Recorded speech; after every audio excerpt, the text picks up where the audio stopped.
Ouais, je t'invite bien ou quoi, c'est votre gars Joss, j'espère que vous allez bien. Vous avez passé une bonne soirée, vous avez bien regardé la vidéo d'hier, j'espère. Vous êtes nombreux à l'avoir raté, alors n'hésitez pas. Je vous donne un petit top 4 de mes projets du moment, même si l'année n'est pas finie. Je pense qu'on pouvait déjà, tu sais, cibler quelques projets qu'on avait kiffé cette année. Aujourd'hui, nouvelle vidéo. Waouh, mais Joss, 2 vidéos en 2 jours, what's happened? Bon, en fait, j'ai un EP à sortir bientôt. Donc on va essayer d'être visible ces prochains jours. En fait, aujourd'hui, je voulais vous sortir une vidéo parce que je voulais parler d'un sujet avec vous. La dernière fois, j'ai tweeté: la durée de vie des projets récents fait peur. C'est vrai que on a eu pas mal de sorties ces derniers temps. Je pense notamment à Leto, Caris, PLK, Freeze Corleone, Weshden.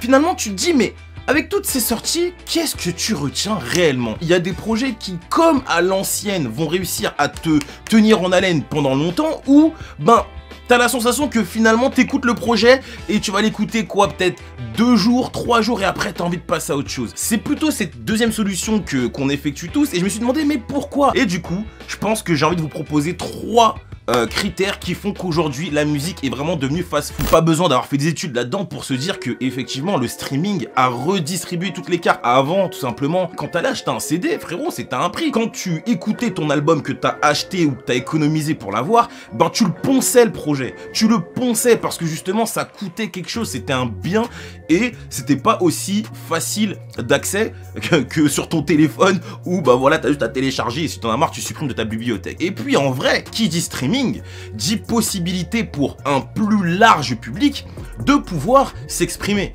Donc on arrivait dans une ère où chaque vendredi, mais je crois que vous vous rendez pas compte, il y a, je pourrais pas vous dire vraiment le nombre de sorties exact parce que j'ai pas envie de dire une bêtise, mais il y a tellement de sorties les frères chaque semaine qu'au final, comment tu fais pour t'y retrouver? Comment tu fais pour tout écouter? Ou pire encore, comment tu fais pour vraiment rester concentré sur un projet quand t'en as 50 derrière qui attendent? Dans cette problématique-là, t'as aussi le fait que tout ce qui est relatif à la musique, ils reçoivent des briefs avec le top, on va dire, des singles ou les nouveautés singles qui vont arriver dans la semaine. Si toi, tu n'es pas dedans, toi, petit artiste qui essaie de te faire une place et qui essaie de ramener ton originalité, tu n'es pas dedans, tu ne seras pas playlisté. Finalement, il y a beaucoup de choix, mais c'est beaucoup de choix aussi qui sont filtrés. Et parmi ces beaucoup de choix filtrés, t'en as aussi beaucoup qui sont à côté et qui ne seront jamais dans le filtre parce qu'ils répondent pas aux critères de être en maison de disque ou de faire assez de vues ou d'avoir assez de streaming ou etc, etc. Donc on se retrouve en fait avec du playlisting si tu veux. L'idée c'est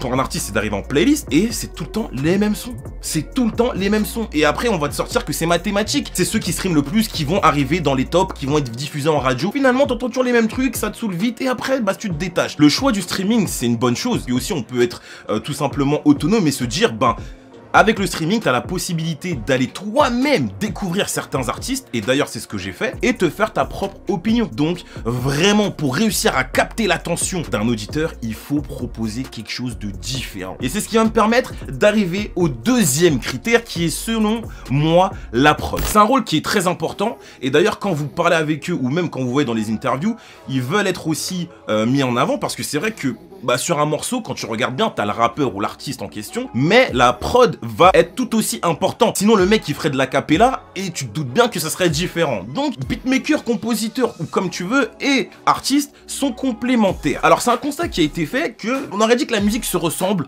un peu. C'est-à-dire que oui, t'as toujours les mêmes types de prod, les mêmes types d'arrangements. C'est vrai que tu vas écouter un projet, un tel va le faire comme ça, l'autre, il le sort 2 semaines après alors qu'il a sorti son projet il n'y a pas si longtemps que ça. Ça tourne toujours pareil. Donc tu peux vite te lasser. Moi je pense que en vrai il y a aussi une diversité en termes de beatmaking, en termes de composition, et tu le ressens sur certains artistes. Et c'est ce que j'ai essayé de vous expliquer hier. On va prendre un exemple vraiment criant. Quand vous écoutez le Caris de Thérapie, donc le beatmaker en question, l'équipe de composition plutôt, Thérapie, vous vous rendez bien compte que sa musique elle est totalement différente. Elle est différente et jusqu'à aujourd'hui, personne n'a réussi à retrouver le Caris de Thérapie. Alors vous allez me dire, ouais mais Caris à l'époque il était comme si, il avait pas encore tous ses sous, il avait la rage, il avait la...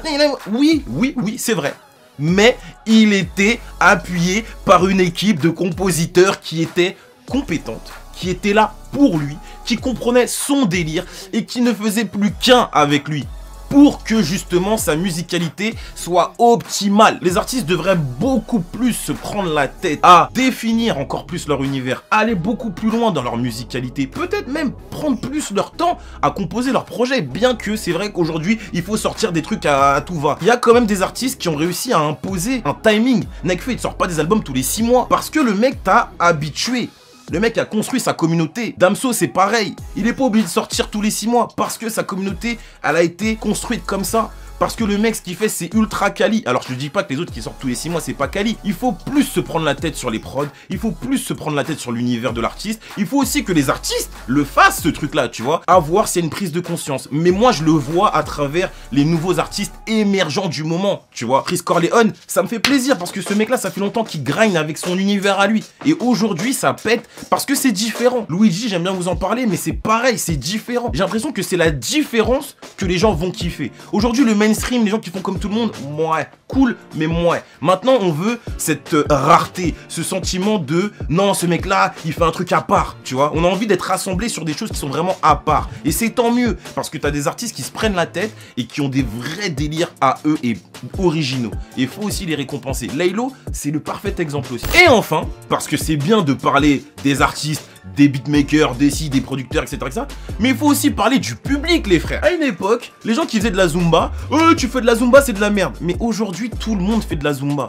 Aujourd'hui, tout le monde fait de la Zumba. Quand Weshden elle est arrivée, je m'en rappelle, t'avais certains médias qui mettaient des top de la semaine, top single et tout. Et quand tu voyais la gueule du top, les mecs ils étaient là, ah putain, comment ça se fait que Weshden elle est là? Quand t'avais Weshden, t'avais Gambi ou un autre truc. Bon bref, moi j'ai une vraie question à vous poser. Si ces artistes sont au top, c'est qu'il y a des gens qui écoutent. Sinon, depuis longtemps, Freeze l'aurait percé. Sinon, depuis longtemps, tous ces artistes qu'on est là en train de pull up, ouais, ils méritent plus, ils méritent plus, ils méritent plus, ils auraient percé. Donc la réalité des choses, c'est quoi? C'est que ces gens-là, ils ont un public. Et au lieu d'essayer de combattre ce public-là, il faut essayer de se dire, ok, le public a changé.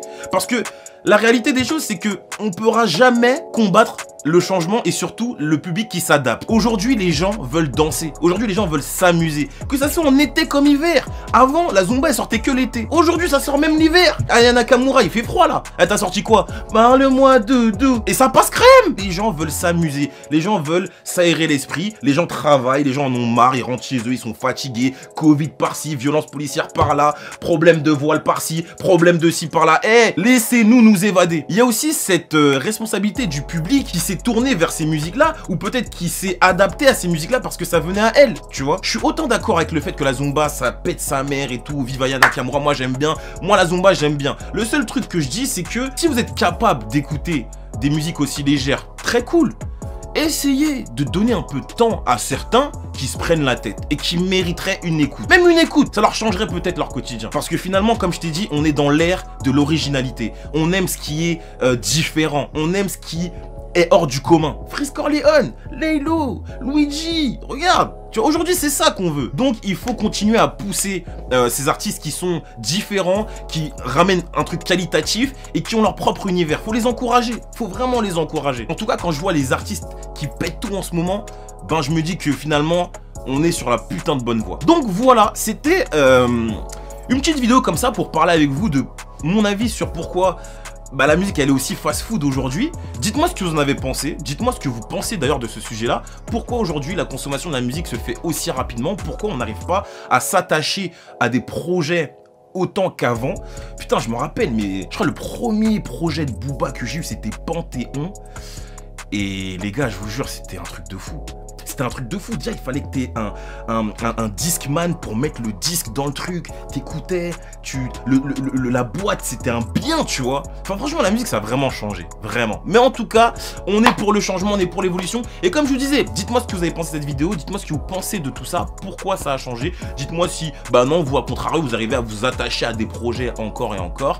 Mais c'était important en tout cas de traiter de ce sujet avec vous et j'espère que vous avez passé un bon moment. Les gars, abonnez-vous à la chaîne, c'est super important. Abonnez-vous, activez les cloches de notification. Je vous dis à très vite pour de nouvelles vidéos. C'était votre boy Joss. Et en attendant, qu'est-ce qu'on fait? See you next time, guys. Suivez-moi sur Instagram, c'est super important aussi. Peace out. Ciao.